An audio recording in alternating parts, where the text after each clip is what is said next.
Messieurs, dames, nous allons reprendre avec l'intervention d'Élise Bourgeois, directrice adjointe des archives départementales de la Somme, qui donc va nous parler des archives tridimensionnelles du Conseil de Prud'homme.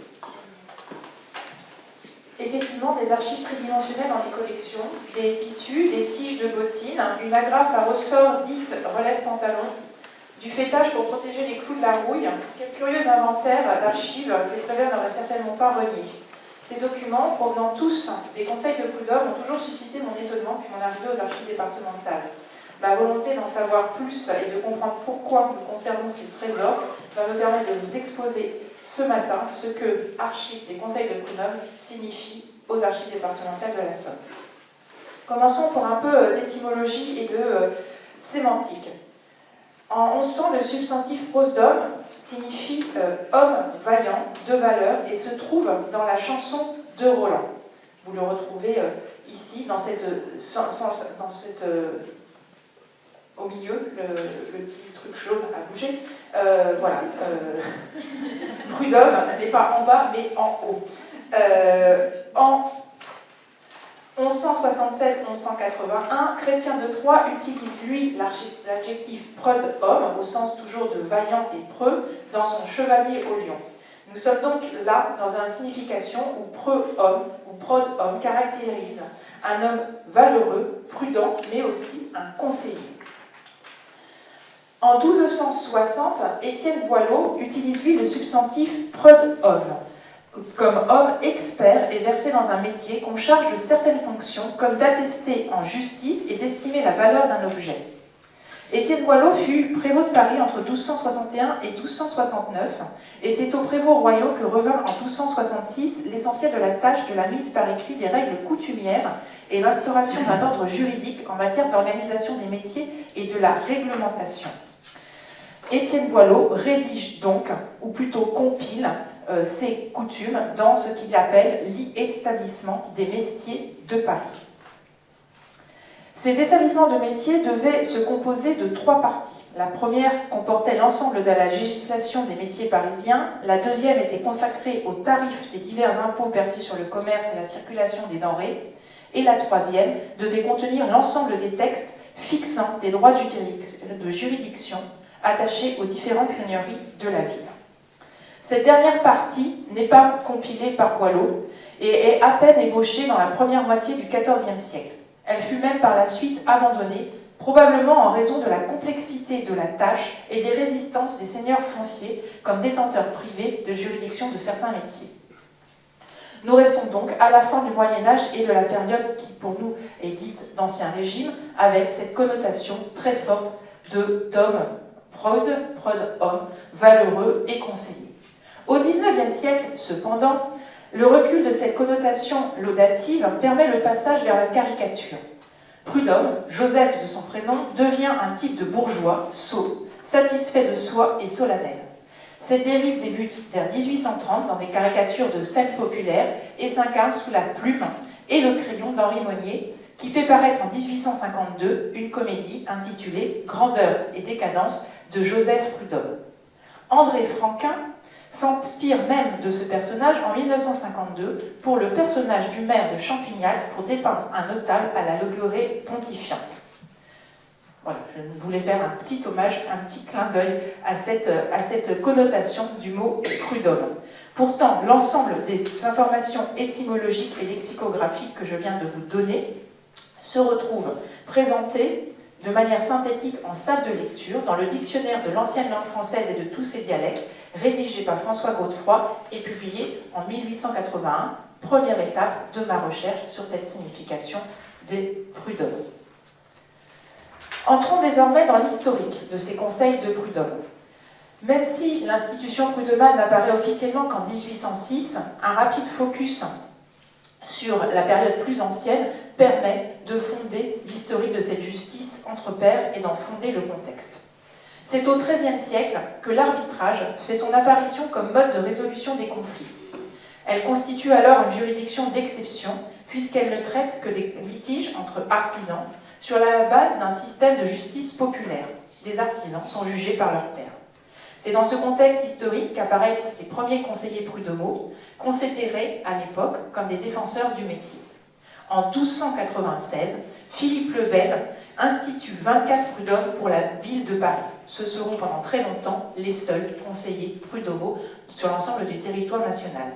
Ces prud'hommes tranchent alors les litiges entre les marchands et les fabricants à l'occasion des foires et marchés. Faisons un grand saut dans le temps pour nous retrouver avec nos deux Napoléons du XVIIIe et du XIXe siècle au service de la justice prud'homale. Vous noterez une petite coquetterie de la langue française. Prud'homme s'écrit bien avec 2 M, mais prud'homale ou prud'homie s'écrit bien avec un seul M.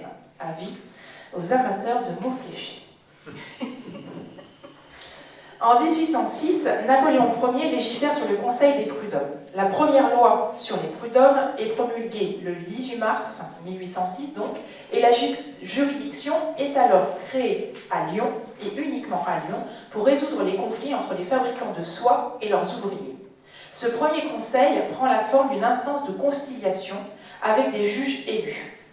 Le décret du 3 juillet 1806 prévoit l'établissement d'un tel bureau dans des villes de fabrique où le gouvernement le jugera convenable. Mais il appartient alors aux chambres de commerce d'en faire une demande motivée. Le texte de 1806 assoit l'idée de régulation dans un cadre paritaire des conflits du travail entre patronat et salariés, tout en privilégiant le patronat. Il y a en effet un représentant patronal de plus que les représentants des ouvriers. De même, ce texte établit que la création de ce type d'institution professionnelle est du ressort du gouvernement, lequel nomme par décret les membres du dit conseil. Les prud'hommes sont néanmoins bien une juridiction, telle que mentionnée dans l'article 6, même si leur rôle est de privilégier la conciliation. Le texte établit en outre que cette mission s'exerce gratuitement. On notera que dans le titre 2 de la section 3, et c'est l'objet de mon propos, le Conseil des prud'hommes est habilité à conserver la propriété des dessins pour une éventuelle mise à disposition des requérants dans les conflits traités par le tribunal de commerce. Il est important, pour comprendre pourquoi nous avons cette source aux archives départementales, de détailler ce titre 3, cette section 3. L'article 14 nous mentionne que le Conseil des prud'hommes est chargé des mesures de conservation de la propriété des dessins et que tout fabricant qui voudra revendiquer par la suite devant le tribunal de commerce la propriété d'un dessin de son invention sera tenu d'en déposer aux archives du Conseil des prud'hommes un échantillon plié sous enveloppe. Un échantillon plié sous enveloppe, revêtu de ses cachets de cire et signature, sur lequel sera également apposée la signature du Conseil de prud'hommes. Tous ces dépôts de dessins seront inscrits sur un registre tenu par le Conseil des prud'hommes, lequel le Conseil délivre aux fabricants un certificat qui rappelle le numéro d'ordre du paquet déposé. En cas de contestation entre deux fabricants sur la propriété d'un dessin, le Conseil des prud'hommes procède à l'ouverture des paquets qui auront été déposés par les deux parties et donne un certificat qui indique le nom du fabricant qui aura la priorité de date. Lorsque l'on dépose son échantillon, on réserve le droit de propriété exclusive pendant 1 an, 3 ans, 5 ans ou à perpétuité, et forcément, on paye un droit y afférent qui va de 1 franc à 10 francs. Sous le Premier Empire, cette juridiction se répand de Lyon à l'ensemble du territoire national. En tout, une quarantaine de conseils des prud'hommes existent en 1815, essentiellement dans des villes qui connaissent une forte industrialisation, dans le domaine notamment de la quincaillerie, de la coutellerie, des armes, de la métallurgie. Pour ce qui concerne notre département, vous voyez ici ce qui se trouve dans une source sur laquelle je reviendrai après, dans les annuaires administratifs. Le Conseil des prud'hommes d'Amiens est institué par une ordonnance d'octobre 1814. Celui d'Abbeville est créé par une ordonnance de 1819 et celui de Péronne est créé par une ordonnance de 1829. Ce qui fait qu'après l'abdication de Napoléon Ier, l'extension qui se fait, il se semble assez rapidement dans notre département, se fait pourtant lentement sur l'ensemble du territoire national, puisqu'on retrouve seulement 59 conseils de prud'hommes en 1830 et 71 en 1847. Pardon. Je passe au deuxième Napoléon. Je vous avais promis deux Napoléons. Le futur Napoléon III s'inscrit lui aussi dans la droite ligne de son oncle concernant les conseils de prud'homme. Lorsqu'il fut emprisonné en 1844 à Ham, le futur empereur écrit une brochure intitulée « L'extinction du paupérisme ». Il y cherche des solutions aux conditions de vie des classes laborieuses. Louis-Napoléon propose par exemple le retour à la terre des ouvriers chômeurs des grandes cités enrôlés dans des colonies agricoles. La régulation et l'encadrement de cette main-d'œuvre seront assurés par des prud'hommes élus par les ouvriers.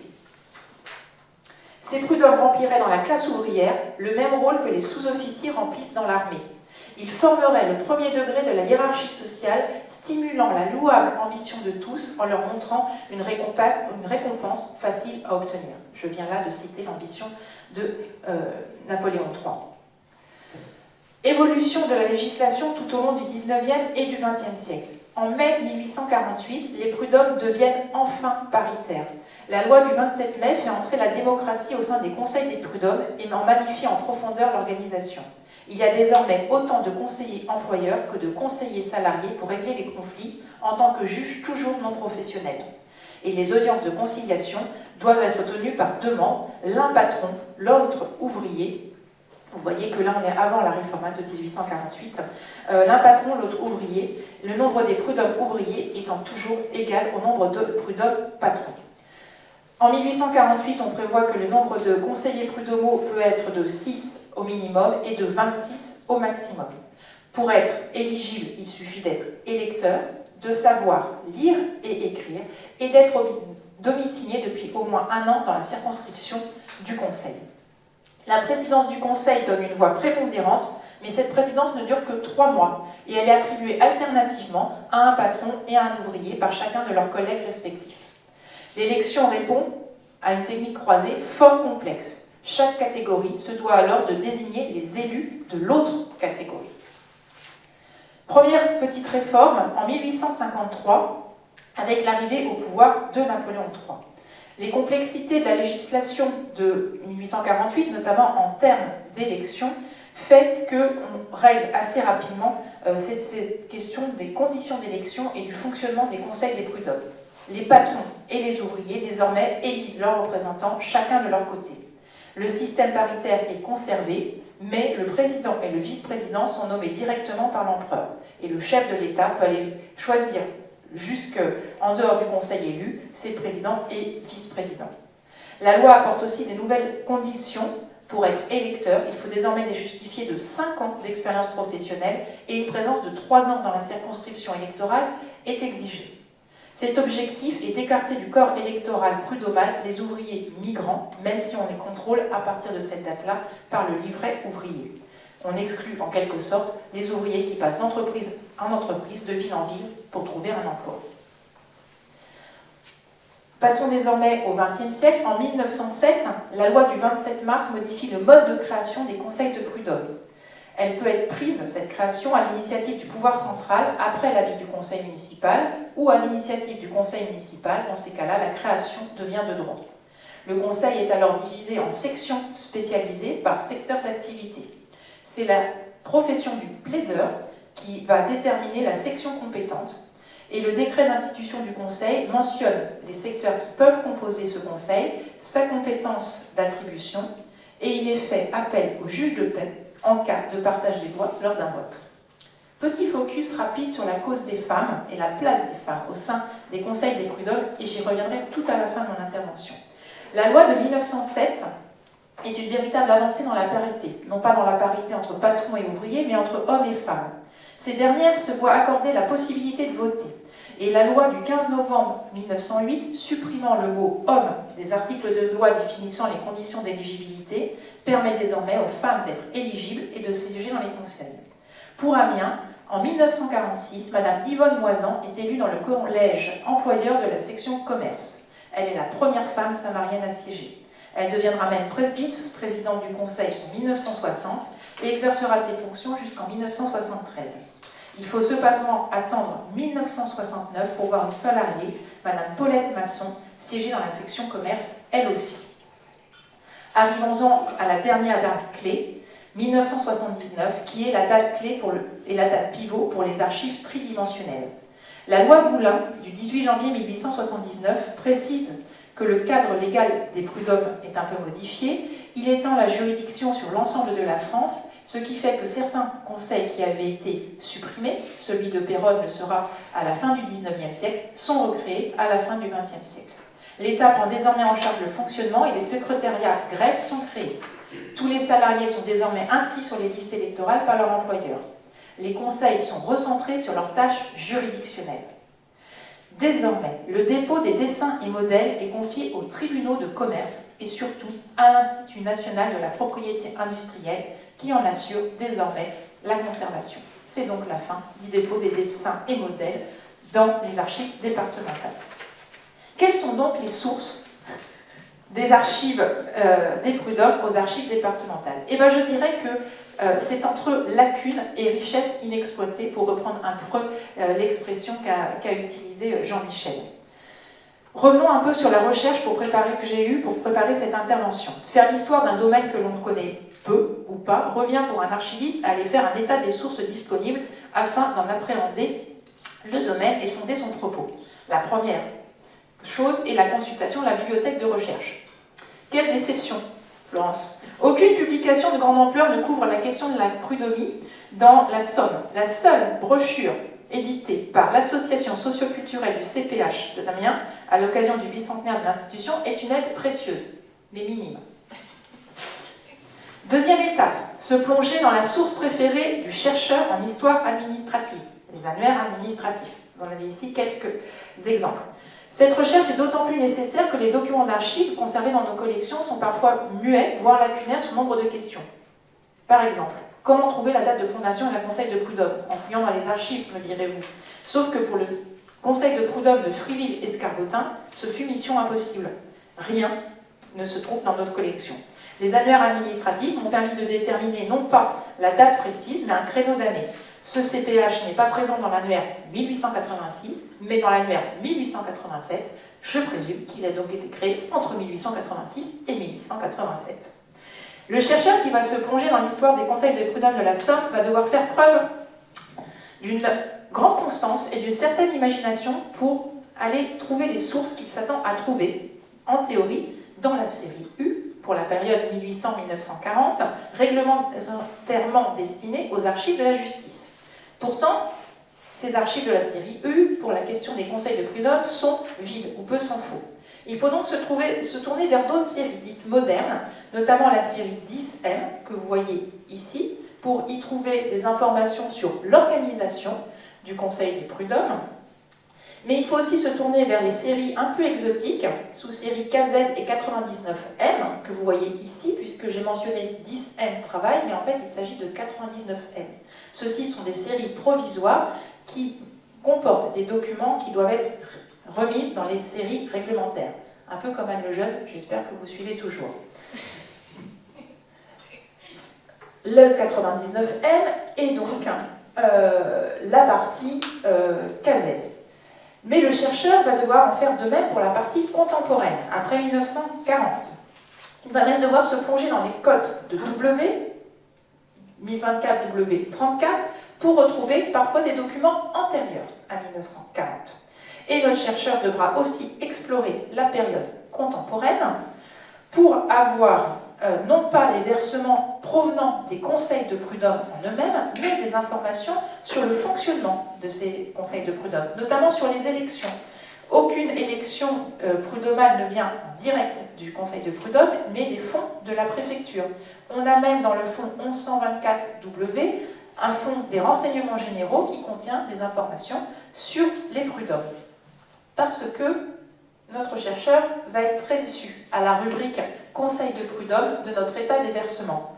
Conseil de prud'homme d'Abbeville, pas de versement. Conseil de prud'homme d'Amiens, minute, dossier de procédure en matière prud'hommale, déclaration d'appel, dossier d'avocat, liste électorale prud'hommale, peut-être redondante avec d'autres que je viens de vous montrer, Friville-Escarbotin, dossier de procédure en matière prud'hommale et dessin sériel de fabrique en matière prud'hommale, là aussi, 1886-1976.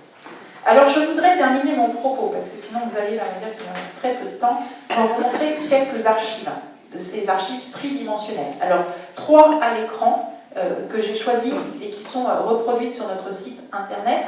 Donc là, une ardoise, un modèle, un brevet pour une serviette, et puis on dépose aussi du papier en tête. C'est aussi une propriété sur les dessins. Alors, les archives, conseil de Prud'homme, ces archives tridimensionnelles, quelles sont-elles? Je vous ai montré l'enveloppe avec son cachet, qui a donc été décacheté. Ça veut dire que soit l'archiviste a été curieux, soit il y a eu litige. Forcément, il a fallu aller comparer. Alors, on y trouve effectivement des objets en 3 dimensions. Alors, je n'arrive pas bien à définir et à lire ce qui a marqué sur l'enveloppe. Ceci semble être, et je pense que c'est un terme technique, un modèle de Bristow. Je te laisse lire le modèle de Bristow. Bien entendu, on a des objets, mais on a aussi des dessins. Donc ici, c'est un projet d'ardoise métallique à double couvre-joint. Voilà, c'est très très joli. Forcément, ces tribunaux, si vous vous plongez dans les instruments de recherche, vous verrez que leurs archives sont significatives de l'activité économique et industrielle du lieu dont ils ont les dépôts des modèles. Donc pour Amiens, on a énormément d'échantillons de tissus. Je vais essayer de le montrer comme ça, qui sont déposés. Vous voyez, toujours avec ce cachet qui fait foi. Et puis, quelque chose de absolument étonnant que je ne m'attendais pas à trouver. Pour ne rien vous cacher, je l'ai découvert ce matin.